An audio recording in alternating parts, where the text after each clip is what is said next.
Everyone has a story, especially in women's health. You have a mother, you have a daughter, you have a sister, you have an aunt. And I think it really, no matter who you are in life, there's always going to be someone that's affected by that. Whether it's healthy aging, whether it's cancer prevention. You mentioned maternal mortality. We get the research and then, and then it takes years for it to come into practice. We can only take it so far.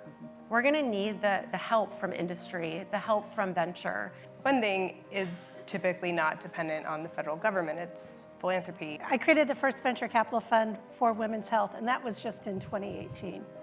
And since that time, there's been a 300% increase in money in venture capital being invested in women's health. But even though it's increased 300%, the bad news is that is still 2% of all the venture capital in the US that goes into healthcare.